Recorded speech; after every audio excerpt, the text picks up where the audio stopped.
Усім прывітанне, з вами па-ранейшаму Зміцер Лукашукі. Мы працягваем абмяркоўваць падзею Беларусі і за яе межамі. Ну і працягнем мы гэтую удзячную, я спадзяюся, справу разам з маім госцем, вядоўцам гістарычнага YouTube канала Вусы з Карыны, гісторыкам, грамадскім актывістам Тимофеем Акудовичем. Добрый день, Тимоха. Вітаю, Зміцер.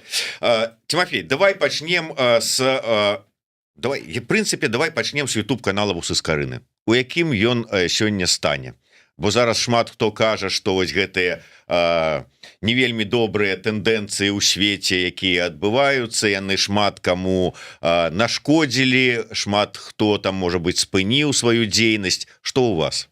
Ну, па-першае, это не YouTube-канал Вусы з Карыны, это YouTube-канал Белсат History, дзе выходзіць некалькі перадач гістарычных, у тым ліку наша перадача.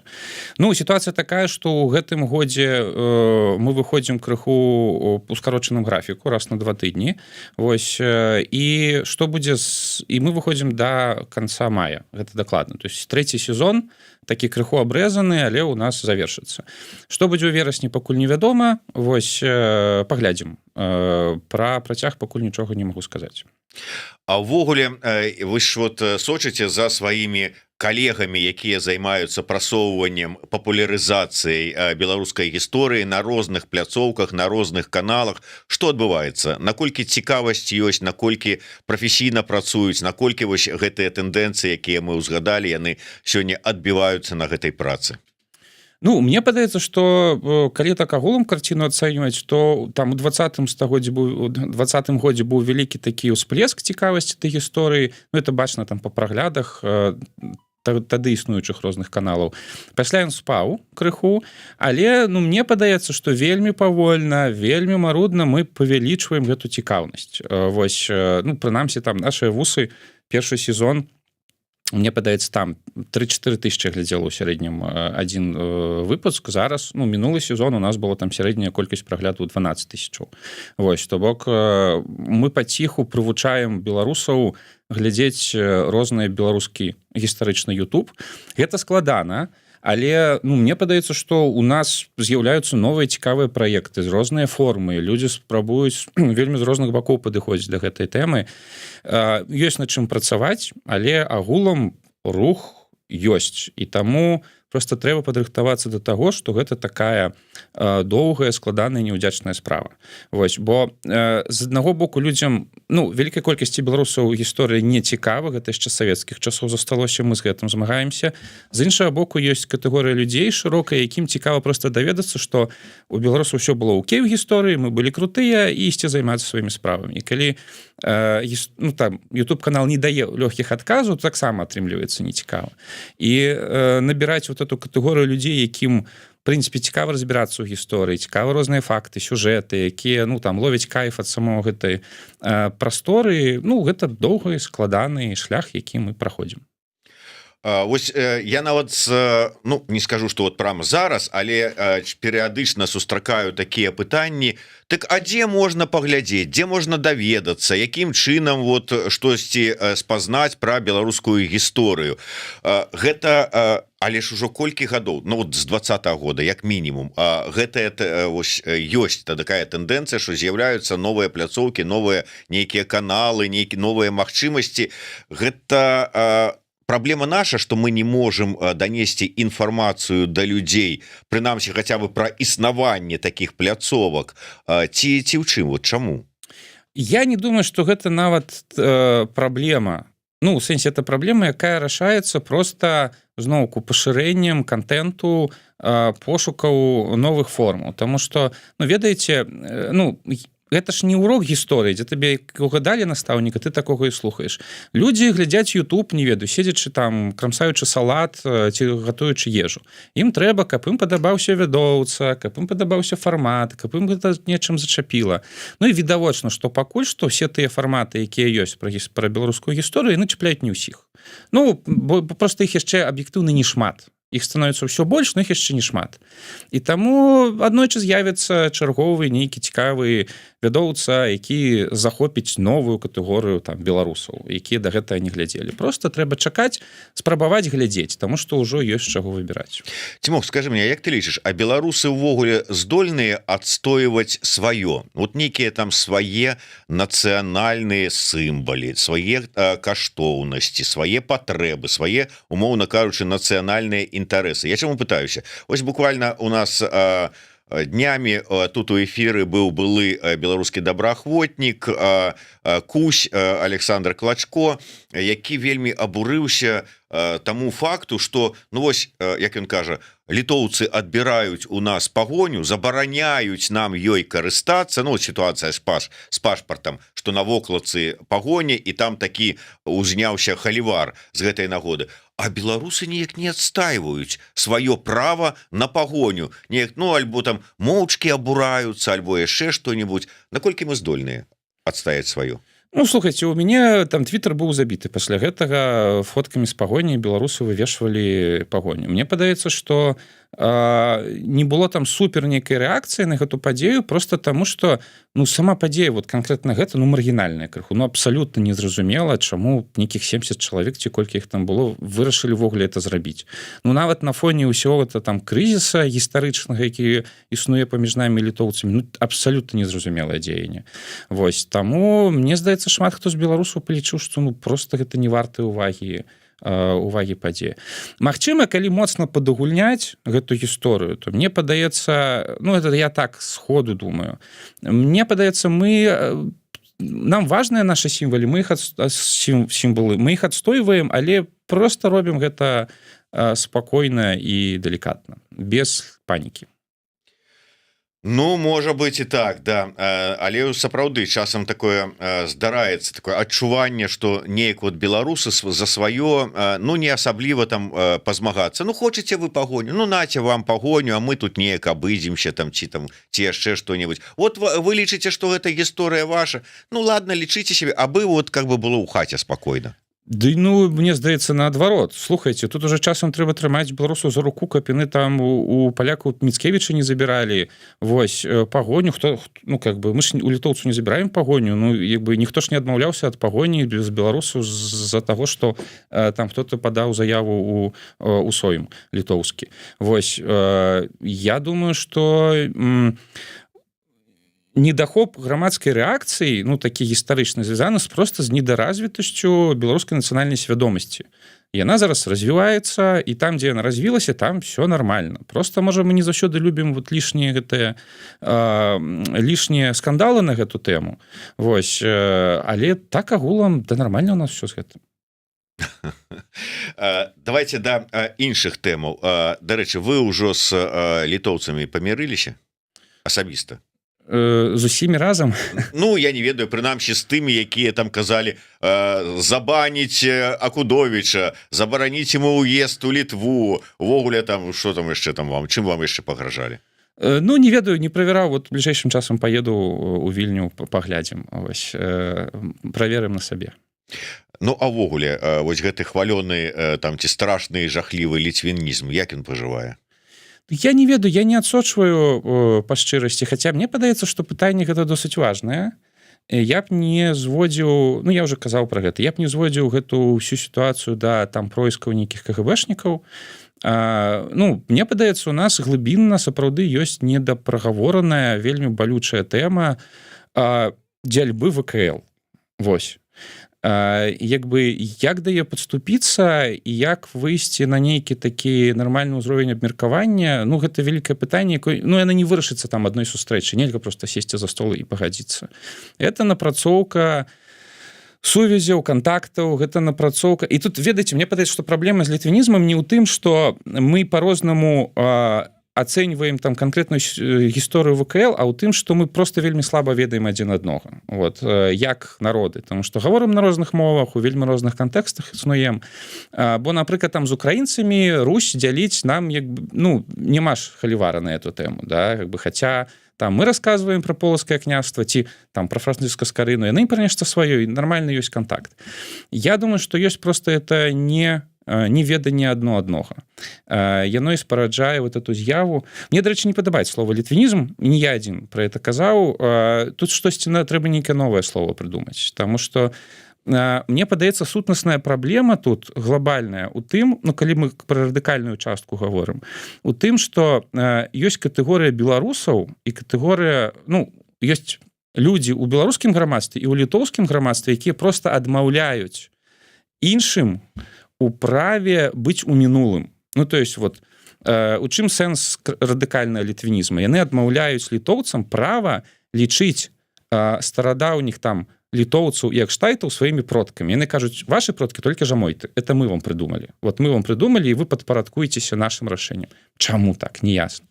У літоўскім грамадстве ёсць такая скрайняя пазіцыя, якія кажуць, што беларусы не маюць права лічыць сваімі продкамі ні там старадаўніх балтаў, якія жылі на тэрыторыі Беларусі, нават часам ні старадаўніх русінаў.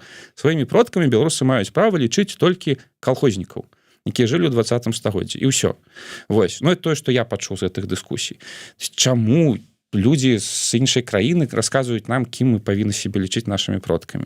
І мне падаецца, это вельмі падобныя две катэгорыі насельніцтва, якія чамусьці адмаўляюць іншым у праве выбіраць сабе продкаў, ну, как бы шукаць іх у мінулым. І гэта вот вельмі такая, как бы, паскудная тэндэнцыя. І яна вельмі ідэнтычная, мне падаецца, і ў нас, і ў іх. І вот это одним словом бы назвать, вот и у нас, и у их, как вот это две категории людей обозначить, скласти у одну як бы, у один кош. Мне падаецца, тады всім будзе прасцей. Акудовіч больш экскурсавод, чым гісторык, ніяк не можа вылезці з расійскай прапагандысцкай парадзігмы древняй Русі. Ну, ўсё ж таки, не ведаю, вот экскурсавод, але ён там папулярызатар гісторыі Акудовіч, але парадзігма прапагандысцкая древняй Русі, ну, як мне, чалавеку не гісторыку і нават не прапагандысту гісторыі, але дзіўна, якое дачыненне Масковія, маскавіты і маскалі маюць да Русі ўвогуле, ну, падавалася б. Але вот чаму вы не вылазіце з той прапагандысцкай парадыгмы? Ну, тут адразу некалькі пытанняў. Па-першае, вельмі цікавы момант, што людзі вельмі часта, калі ім не падабаецца, што гаворыць той ці іншы гісторык, адразу спрабуюць как бы пашукаць ягоную змяншэнне кваліфікацыі. Вось, нібыта гэта мяняе сутнасць саміх гістарычных фактаў.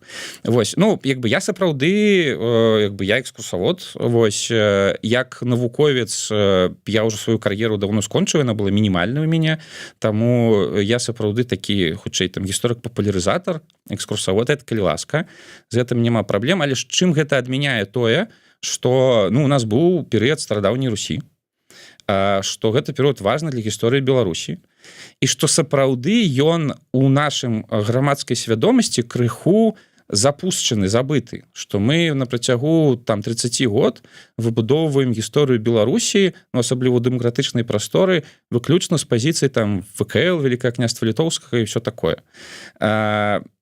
І я не раблю суперакцэнты на гісторыю Русі, просто я спакойна ўжываю слова Русь у дачыненні да вось гэтага перыяда там полацкага княства, там турускага княства, зрэшты нават да перыяда ВКЛ, калі я кажу пра там усходнія землі Беларусі. Вось, а людзі у нас вельмі часта баяцца гэтага слова Русь. Ну, па зразумелых прычынах, таму што гэта там асацыяцыя з Масквой і ўсё такое. Ну, але ў мяне тут вельмі простая пазіцыя, што ну, мы хутчэй павінны забіраць у Масквы манаполію на гэты тэрмін, на гэту з'яву. Ну, украінцы гэта робяць паспяхова, і мы павінны это рабіць. І я не бачу іншага варыянта, апроч як спакойна ўжываць это слова Русь, як, ну, быў такі вот перыяд. Ну, некаторым это не падабаецца. Калі ўжо загаварылі пра краіну з таго боку, былую Масковію, мы записывали праграму пра нацыянальную ідэю з Лявоном Вольскім, ну, дакладней, перазаписывали такое, паспрабавалі зрабіць пераасэнсаванне, таму што першы раз мы з ім записывали ў 19 годзе. І ён выказаў такое меркаванне, што зараз па яго адчуваннях адбываецца працэс злому, ну, прынамсі, ён пачаўся, гэта працэс канчатковага злому расійскай імперыі. Калі я не памыляюся, вы таксама ў адным са сваіх інтэрв'ю, там разваг, таксама казалі пра вось гэты злом расійскай імперыі. Ну імперыі ламаюцца, могуць ламацца вельмі працяглы час. Наколькі гэта ўсё ж таки аптымістычны сцэнар можа быць для нас, і ці сапраўды яна ламаецца, можа наадварот умацоўваецца, вон пашырацца спрабуе. Ну гэта гіпотэзы, просто такія маштабныя катаклізмы не праходзяць ніколі дарам. І відавочна, што вайна нанесла удар по расійскаму грамадству вельмі моцнае. Ну як бы мінулае там стагоддзе паказвала, што такія удары прыводзяць да змяншэння расійскай тэрыторыі і адкалвання каких-то там асобных этнічных ці нацыянальных груп. Так было там у 17 годзе, так было ў 91. Ну і тут таксама ёсць такое меркаванне, яно, канешне, крыху выглядае як надзея, што ў Расіі нешта такое адбудзецца яшчэ раз. У якім фармаце і калі, незразумела. Таму я б не казаў гэта як пра аптымізм. Вось, таму што гэта ўсё можа зацягнуцца вельмі надоўга, і яшчэ не факт, што нам спадабаецца тое, што атрымаецца. Просто гэта, такое назіранне. З Расіяй што атрымаецца? Да. Вось, хто яго ведае, там, які-небудзь разломленая Расія яшчэ можа больш пагроз несці. Але, па-першае, это выглядае як правільны варыянт, таму што не можа такая вялізная тэрыторыя кіравацца з аднаго цэнтра. Гэта прыніжае вялікую колькасць людзей і прыводзіць да такіх вот страхаў, як цяперашняя вайна. Не павінна такога быць. Па-другое, гісторыя паказвае, што былі такія прыклады. Вось, таму проста назіраем, робім прагнозы. Увогуле, што можа быць такого страшнага па выніку гэта развала з Расіяй, якія новыя пагрозы яна можа несці? Атрымліваецца, што можа быць сапраўды, маюць падставы для апасенняў тыя ж амерыканцы, заходнікі, якія там кажуць, мы не хочам, каб, як яны не хацелі, каб Савецкі Саюз свой час разваліваўся, так зараз не хочуць, каб нейкім чынам яна прайграла ў вайне, каб яна развалілася, каб это з Расіяй нешта такое адбывалася. Можа, сапраўды маюць падставы для такіх страхаў? Слухайце, гэта натуральны страх. Ёсць вялізная імперыя, у якой жывуць там розныя народы, якія там заціснутыя былі вот этим там імперскім вялікім крылом. І ёсць прыклады, калі там разваліўся СССР, здарыўся там якім-то Нагорны Карабах, да, і не толькі гэта. І я думаю, што там заходнія аналітыкі сядзяць і лічаць, што калі раптам Расія разваліцца цалкам, то это будзе 20 Карабахаў. Вось, яны гэтага і баяцца. Ці можа такое здарыцца? Хто яго ведае? Можа быць, можа быць, не. Я тут не эксперт, але напэўна такое ўлічваць трэба. Мне падаецца, самі расійскія аналітыкі, якія адстойваюць там адзінасць Расіі, яны на гэта якраз апелююць да гэтай тэмы, што абавязкова будзе там нейкая грамадзянская вайна на 10 розных народнасцяў. Але яшчэ раз паўтарюся, я тут не эксперт, я не ведаю. Просто адзіная моя простая думка, якую яшчэ там пачатку вайны агучыў, што Расія мусіць памяняцца. Это важна для нас усіх. Яна не мусіць кіравацца з аднаго цэнтра настолькі цэнтралізавана. Як эта змена будзе адбывацца, я не ведаю. Але трэба штосьці мяняць. Я разумею, што это можа быць не да гісторыка, там, не да папулярызатара, там, як хочаце назавіце Тимоха, просто як да чалавека, які назірае за працэсамі, якія адбываюцца ў нашым грамадстве, тым больш, што, ведаючы гісторыю, можна нейкім чынам спрабаваць параўноўваць ці аналізаваць і прагназаваць. Тое, што адбываецца зараз з беларускім грамадствам, гэта што? Гэта на карысць ці на шкоду? Это рух наперад. Адзінае, што можна сказаць у параўнанні з папярэднімі эпохамі, мы рухаемся наперад хутчэй, чым рухаліся ў савецкі перыяд, у сэнсе нацыянальнага развіцця, і хутчэй, мне падаецца, чым рухаліся да 20-го года. Вось, калі казаць пра дынаміку. Вось это самае важнае. А на карысці, на шкоду, хто яго ведае? Часам можа спакайней адседзецца ў камфортных умовах, і тады большая карысць будзе ў будучым. Часам трэба выйсці насустрач сур'ёзным выклікам. Ёсць такая гісторыя, тэорыя выклікаў, што выжываюць тыя народы, якія адказваюць на поўны выклік, які на іх звальваецца аднойчы. Вось. Здарыўся у нас гэты выклік, і тут пытанне, мы адкажам ці не. вось і ўсё. Няма, я не прыхільнік разважаць пра гісторыю, ну не пра гісторыю, а пра будучыню з пазіцыі аналітыка, который кажа, ну як яно будзе само па сабе. Ну мне цікава разважаць пазіцыя, што мы можам зрабіць. Ну такая некая практычная. Мы шмат чого можам зараз рабіць. Вот ёсць з кім працаваць. Беларусы ў замежжы гэта цудоўны матэрыял для працы по развіццю там беларускай ідэнтычнасці і супольнасцю. Ну просто таму, што за мяжой, ведаеце, у Беларусі можна пражыць все жыццё і называцца беларусам, але па сутнасці не адчуць, што такое быць беларусам. Будзе выклікаў няма. Ну табе сказалі ў школе, што ты беларус. Ну беларус окей. А ходзіш сабе па-расейску гаворыш, беларуская мова табе не трэба. Без розніцы. Да. Ты як бы становішся актыўным беларусам только калі становішся на гэты шлях змагання там за беларускую ідэю. Ну таких у нас не шмат у Беларусі. А ў замежжы рускамоўны ты беларус, беларускамоўны неважна, на паляшуцкай гаворцы. Ты гаворыш, ты ўсё адно паказваешся перад гэтым выклікам, што трэба зразумець, што ты як бы, а ты хто? І ты такі, ці ты сходу бяжэш мімікрыраваць пад мясцовых, ці ты ўсё-таки выбудоўваеш, што так, я ўсё-таки беларус. І што гэта значыць? І гэта вот трэба шукаць адказ на пытанне кожнаму чалавеку, што это значыць быць беларусам. Бо трэба адказваць на это пытанне замежнікам, там, гаспадарам гэтай краіны і так далей. І таму, ну, як бы ёсць з кім працаваць, ёсць чым працаваць, ёсць это выклік выбудаваць нейкую абсолютно новую беларускую ідэю, якая паб'ядноўвала беларусаў па ўсім свеце. Так? Дзеля чаго аб'ядноўвала, трэба зразумець, як аб'ядноўвала. Ну, гэта цікавы выклік. Мне падаецца, мы марудныя, але рухаемся, шукаем нейкія формы новыя. Таму, калі адкажам на гэты выклік, будзе цікава. Браніслаў праз донат даслаў нам сваё, ну не тое што пытанне, а такое меркаванне з нагоды вось сітуацыі з беларусамі, беларускай дыаспарай і ввогуле там стасункамі, там скажем, супярэчнасцямі з літоўцамі. Ён піша: трэба, каб кожны беларус інвеставаў у дыаспару Вільні, каб яе захаваць і ўзмацніць, каб не даць замыліць гісторыю. Ну, можа і так, толькі не ведаю, якім чынам вот можна інвеставаць у гэтую дыаспару, падтрымліваць яе. Ну вот поедзе Тимох зараз днямі, ён кажа, у Літву, у Вільню, гэта такая будзе інвестыцыя ў беларускую дыаспару. Не, ну я думаю, тут мелася на ўвазе менавіта нейкае фінансавае інвеставанне. Ну інвеставаць можна во што заўгодна. Мне падаецца, як любая дыаспара, ну я за вялікі прыхільнік тэмы, можа мы пагаворым пра гэта сёння яшчэ, да, там як бы скарбонак розных дыаспараў на розныя карысныя справы. Вось і дыаспара у Літве вялікая дастаткова, і ну відочна класна было б, каб яны збіралі грошы на нейкія карысныя беларускія праекты. Вось, але ну у гэтым пытанні, мне падаецца, ёсць момант нейкае супрацьстаяння там з барацьбы за спадчыну. Я думаю, што зараз самае важнае паспрабаваць, ну, хочется сказать, паразумецца з літоўцамі, але ясна, што это максімальна, няма тых канкрэтных там 5 літоўцаў, з якімі можна сесці і паразумецца. Да? Як бы пытанне у тым, каб стаць цікавымі для літоўцаў.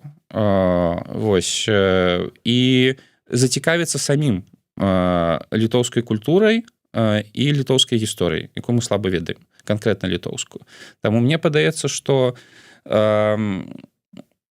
ну, наколькі я чуў ад саміх там беларусаў у Літве, вельмі важная тэма зараз там вучэнне літоўскай мовы, да, у беларусамі. Таму што тое, па чым ацэньваюць літоўцы беларусаў, апроч там міндоўга і ўсё астатняе, да, наколькі беларусы ў Літве ведаюць літоўскую. Ну вот, як бы добрая тэма для інвестыцый. Бо ад гэтага залежыць, як мы будзем ацэньваць і захоўваць, ахоўваць і дзяліць сваю гісторыю ад колькасці літоўскамоўных беларусаў. Ну, такая дзіўная, як бы, атрымліваецца гісторыя. Таму тут не заўсёды такія простыя падыходы, што нібыта вот трэба проста бегаць сюды, крычаць пагоня наша, это нешта вырашыць. Ну, як бы, трэба шырэй глядзець, глыбей і з тых пазіцый, якія беларусы умеюць працаваць, пазіцыі здаровай дыпламатыі. Ну так, сапраўды, бо пэўныя страхі ў літоўскім грамадстве ёсць, яны звязаныя ўвогуле там з намі, як з прадстаўнікамі славянскай нацыі. Пра гэтыя страхі вось буквально 2 тыдні таму у нашай праграме «Ідэя-Х» разважаў літоўскі гісторык, кіраўнік інстытута універсітэта Вялікага княства літоўскага Камунтавічус, ну і страхі ёсць, трэба как бы нешта рабіць, каб гэтых страхаў не было. А сапраўды, калі ты там шашку нагала і кінешся там не пагоня наша, ну гэта не вырашыць пытанне. Давайте яшчэ на одну тэму паговорым. Я б хацеў закрануць, вот вы сказали про тое, что мы вот як тут будем рабіць, як мы будем развівацца, что мы мусім неяк там кансалідавацца і больш да беларускасці звяртацца. Мары пабудаваць Беларусь па-за межамі Беларусі, наколькі яны рэальныя? Слухайте, ну не зусім, ну як бы калі людзі кажуць про Беларусь па-за межамі Беларусі, ну что это маецца на увазе, что нейкі мы там свой остров выкупім ці што? Ну ёсць пытанне пабудаваць механікі і устойлівыя ўзаемасувязі, якія дапамогуць беларусам у замежжы захоўваць сваю ідэнтычнасць і аб'ядноўвацца дзеля добрых карысных справаў у розных кутках свету. Вось. То бок зараз, калі мы кажам про беларускую, давайте хутчэй не про дзяржаву казаць, а про нацыю, так? Вось, просто як супольнасць. Вось, зараз пытанне прыдумаць, выпрацаваць новыя механікі аб'яднання нацыі. Калі не ў сэнсе, што ты нацыя, просто тому, што ты нарадзіўся ў Беларусі, і ты, ну, как бы ходзіш у школу беларускую, это ўсё. А больш праактыўныя навыкі, да, якія дазваляюць там 10 чалавекам на Мадагаскары, не ведаю, іх закінула туды жыццё, вось, аб'яднацца, разам паставіць задачы, разам іх выканаць, там, не ведаю, забяспечыць, паспрыяць з там пытаннем бяспекі сваёй на месцы і пытаннем развіццё там культуры, да, і яшчэ ў агульную скарбонку у нешта ўкласці. Вось, мне падаецца, это зараз самае важнае пытанне. Просто чалавечае такое пытанне, вот паколькі мы закранули тэму вывучэння мовы і про тое, что вот беларусам, якія знаходзяцца ў Літве, ну трэба вучыць літоўскую мову. Я цалкам з гэтым згодным. Як беларусам, якія знаходзяцца ў Польшчы, польскую, у Нямецчыне нямецкую і гэтак далей. Але такой вот дзіўная сітуацыя. Беларус, ну так склалася. До 20-го года ён нічым беларускім не цікавіўся, моўныя пытанні былі для яго далёкія, мову ён там как бы не практыкаваў, назовем гэта так, хаця ў школе вучыўшыся, ну нешта там ўсё адно вучыў. Прыязджае, я просто ведаю па беларусах той же самой Варшаве, прыязджаюць сюды і яны вывучваюць польскую мову. А калі ўзнікае пытанне, так а беларуская што? Ай, ну это складана, ай, ну вот навошта, ай, вот что гэта такое, беларуская мова нейкая. То есть яны раз сходу вывучаць польскую, нямецкую, там яшчэ якую мову, а вот з беларускай неяк вот что там мозг працягвае ламацца ім. А яны себе беларусамі лічаць? Ну, у суполку беларусы Варшавы актыўна пішуць, значит лічаць, відаць. Ну, значит беларусы. Ну, а реально, вот а для чаго такому чалавеку у замежжы беларуская мова? Мы просто, разумееце, ёсць яшчэ пазіцыя, што мы ставімся да беларускай мовы як просто да нейка сімвалічна дзеяння. Вот ты як бы, калі ты беларус, пайдзі вывучы беларускую мову, і як бы ты цяпер беларус, а ну яно ж так не працуе. Ну вывучыць чалавек мову, а дома будзе ўсё на па-расейску гаварыць. Што толку ад гэтага? А для того, каб чалавек унутрана перайшоў на беларускую, ну как бы як это кажуць там у царкве, навярнуўся ў веру, да? Вось мова гэта ж адзнака поўнай веры ў Беларусь, да? І вось каб навярнуцца ў гэту веру, это павінна адбыцца з чалавекам нейкая вельмі сур'ёзная псіхалагічная змена, ён нешта павінен там зразумець, адчуць. Это не кожны дзень здараецца. Ну трэба як бы з павагай ставіцца да таго, што не кожны чалавек сходу можа дайсці да гэтага вот важнага. Таму мне падаецца, што трэба вельмі спакойна ставіцца да гэтых рэчаў, разумець, што как бы беларуская ідэнтычнасць это не толькі мова. Гэта яшчэ ўдзел у супольных нейкіх дзеяннях, гэта супольныя нейкія святы, гэта супольныя кніжкі, это супольны YouTube, які все мы разам глядзім. Так, таму вельмі важна развіваць там, не ведаю, правядзенне супольных святаў. Вот калі чалавек у суполцы УТГ беларусы Варшавы, да, гэта ўжо, ну, значыцца, ён з намі. Просто значит, не дайшоў да вот гэтага максімума, да, да беларускамоўнай. Трэба думаць, як яго туды паспрабаваць прывесці. Трэба вельмі важна думаць пра тое, якую карысць прыносіць беларуская супольнасць сваім удзельнікам. Да? Калі мне так падаецца, што чым больш карысных карысных паслугаў будзе прапаноўваць беларуская прастора для сваіх удзельнікаў, яны будуць по-беларуску. Ну ты можаш людзей перайдзе на беларускую мову, таму што ж чалавек можа зараз крычаць і плювацца, што мне не трэба беларуская мова, потым патрапіць у прыкольную тусоўку по сваім інтарэсе, дзе будуць беларускамоўныя, ён зразумее, што это в прынцыпе нармальна. Потым патрапіць у іншую, дзе не ведаю, пазнаёміцца, яго добрыя сябры з'явяцца беларускамоўныя, і такім чынам перайдзе на беларускую, а потым можа быць у сям'і перайдзе на беларускую. Это доўгі працэс, які арганізуецца праз супольнасць, праз тусоўку. Вось. І калі чалавек хаця б мінімальна ў тусоўцы ў выглядзе таго канала, дык гэта не дрэнна, што ён там ругаецца на беларускую мову. Это добра, што ён ужо ёсць у даступнай для нас пазіцыі, калі мы можам да яго дакрануцца. Вось. І далей пытанне проста, як яго зацікавіць большай беларускамоўнасцю нейкай, прапанаваць яму паслугу, дзе ён бы зразумеў, што беларускасць моўна это нармальна, цікава і нават карысна. Ну просто это работа, шмат работы. Ну да, а вось про цікавасць і зацікаўленасць мы нарэшце падышлі да тых праектаў, над якімі вы актыўна таксама працуеце, гэта магістраты. Так. Я так разумею, што гэта не адзін нейкі магістрат, што іх прычым па розных накірунках шмат. Вось зараз я даведаўся пра кніжны магістрат. Як это працуе? Ну, там такі быў досыць зацяжны шлях, бо сама ідэя ўзнікла 3 гады назад, і я пачаў яе з дапамогай Беларускай рады культуры развіваць яшчэ 3 гады назад, і мы пачалі з такіх міні-магістратаў, калі просто я знаходзіў цікавую тэму беларускую, нейкі цікавы праект, які, як мне падавалася б, калі ён меў бы больш грошай, ён бы актыўней развіваўся. І мы пад гэты праект збіралі канкрэтных там 2, 3, 4 десятка чалавек і казалі, давайте мы цягам паўгода будзем данаціць этому праекту там по $10.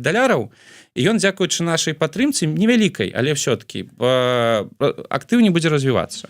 Мы такім чынам падтрымалі там выдавецтва кнігаўку, там спартовы клуб «Волат» і яшчэ 3 розныя праекты. Але вот зараз, у канцы мінулага года, мы выйшлі на тое, што ад пачатку хацелася рабіць у магістратах, да чаго мы доўга падыходзілі, да адваротнай схемы. Бо схема данатаў, па якой зараз фундуецца там частка беларускай культуры, мне падаецца, яна добрая, але яна, ну як любая з'ява, мае і як бы слабыя бакі. То есть донат гэта круто тым, што ніхто нікому нічого не вінен. Чалавек там попрасіў, не ведаю, я будую нешта класнае, там выдаю класныя кніжкі, дайце мне грошы, я буду іх выдаваць яшчэ больш. Людзі яму закінулі грошы, ніхто нічога нікому не вінен, разышліся. Але мне падаецца, што у такой падыхода ёсць мінусы. Ну таму што менавіта тым, што людзі адзін раз як бы сканекціліся і разбегліся па сваіх справах, няма супольнасці. І мы зараз робім па-іншаму. Мы запусцілі кніжны магістрат, дзе логіка адваротная. Мы запрашаем людзей, пакуль што абмежаванае кола, падпісвацца на штомесяцовы данат у агульную скарбонку магістрата, якая накапліваецца, і людзі, якія ўдзельнічаюць у магістраце, данаціць штомесяц па там 10, 20, $30, раз на 2 месяцы мы прымаем рашэнне, на якую карысную беларускую справу пойдзе сабраныя грошы. Менавіта ў межах пашырэння кніжнага рынка. То есть наша тэма — гэта развіццё беларускіх кніг. Ну, кнігі — это важна, пры ўсім развіцці там зараз Ютуба ўсё такое, кніга — это ўсё яшчэ касцяк нацыі, ну ад гэта нікуды не збяжыш. У Беларусі малы кніжны рынак, яго трэба пашыраць, ёсць куды пашыраць, вот за кошт тых самых рускамоўных беларусаў. Пытанне прыдумляць як, падтрымліваць тыя праекты, якія менавіта пашыраюць кніжны рынок. І вот мы будзем сядзець і раз на 2 месяцы, можа часцей, можа радзей, выбіраць тыя праекты, якія, на нашу думку, менавіта нешта прынцыпова новае, важнае робяць на беларускім кніжным рынку. Вот я хацеў бы удакладніць, чаму я ўзгадаў менавіта гэты кніжны магістрат. Мне патрапілася на вочы навіна пра тое, што у выдавецтве Гутенберг выйшаў дэтэктыўны раман «Холодныя землі» Александра Карнауха. Дэтэктыўны раман. Мы, дарэчы, вось буквально колькі часу таму, абсалютна яшчэ не ведаючы пра тое, што мае гэтая кніга да дачынення да праекта кніжны магістрат, пазнаёміліся з Александром праз Facebook. Ён жыве ў Італіі, і Як выбор атрымаўся? Дэтэктыўны роман, вот вы папулярызатар гісторыі. Ну мне падавалася, што павінны былі б звярнуць увагу на нейкую, ну можа быць там гістарычную кнігу, хай сабе не навуковую, там папулярызатарскую нейкую, там можа ці гістарычны нейкі роман, там ну умоўна, каб прасоўваць. А дэтэктыў, вот чаму, якім чынам выбор адбываецца? Ну па-першае, дарэчы, цудоўная кніжка, мне вельмі спадабалася, я прачытаў, і там ёсць крыху пра гісторыю. Вось там ёсць такая гістарычная адсылка, канва, таму мне было цікава падтрымаць. Але слухайце, у нас там крыху іншая логіка. Мы ж не проста кніжку адну падтрымалі. Нам было цікава паспрабаваць нейкую новую цікавую механіку. І вось выдавецтва Гутенберг прапанавала нам цікавую ідэю. Яны гэта развіваюць самі па сабе, у іх ёсць магчымасць інвеставаць у іх кнігі. То бок можа прыйсці інвестар, даць нейкія грошы на выданне нейкай кнігі, і калі наклад гэтай кнігі распрадасца, інвестар верне сабе грошай і нават яшчэ нейкі там невялікі адсотак. Сэнс у тым, што такім чынам выдавецтва мае вот это вот абаротны капітал, які вельмі важны зараз для выдавецтва. Неаднойчы, мне здаецца, некаторыя выдавецтва публічна пісалі, што у нас вот ляжыць у запасніках вот такія-то макеты кніг, мы іх не можам выдаць просто таму, што наяўных грошай няма. То есть выдавецтвам трэба просто вот абаротны капітал. І для нас было цікава паспрабаваць праінвеставаць канкрэтна ў Гутенберг, то есть даць ім грошай, каб у іх пакруціліся гэтыя грошы, вярнуліся, яны больш кніг выдадуць. Ну і як бы нам хорошо, да, што мы не патрацім, просто не аддадзім гэтыя грошы. І мы пагадзіліся на сам фармат інвеставання, і потом выдавецтва нам просто прапанавала некалькі кніг, якія яны бліжэйшым часам будуць выдаваць, каб мы выбралі адну з іх, канкрэтна у якую мы інвестуем. Вось, і там просто быў не вельмі вялікі спіс, мне здаецца, 5 варыянтаў. І мы выбралі галасаваннем, просто вот у нас все большасцю галасоў, як бы дэмакратыя чыстая, большасцю галасоў людзей зацікавіла, напэўна, тое, што гэта вот нешта містыка, дэтэктыў, адчувалася, што гэта нешта новае, гэта сапраўды, мне падаецца, вельмі такі крыху новая, мне здаецца, у беларускай вот дэтэктыўнай літаратуры. Вот гэта кніга, да, як бы что-то там ёсць такое, чаго не было раней. І людзі прагаласавалі, ну і вот мы падтрымалі менавіта гэту кніжку. Слушайте, ну так рассказывая, что аж захотелось самому почитать. Тому, калі ласка, ну, по-першае, спадар Александр, мае вітанні і мае віншаванні з тым, што кніга нарэшце з'явілася у папяровым варыянце, то есть взяли в руку, маеце рэч. Ну і я так разумею, што хто хоча пачытаць, можна звяртацца у выдавецтва Гутенберг і атрымаць, набыць гэтую кнігу. Якія яшчэ праекты бліжэйшым часам плануюцца? Слухайте, ну на самой справе падрыхтоўка менавіта гэтага магістрата патрабуе шмат высілку, таму што, разумееце, это ж ужо крыху такі кааператыў, крыху грамадская арганізацыя. Там унутры нейкія правілы, там ужо хочам нейкія выбары правесці, бо ну я сабраў магістрат, але ж хочацца, каб я быў все-таки выбраны там пакуль што. Можа нехта іншы захоча.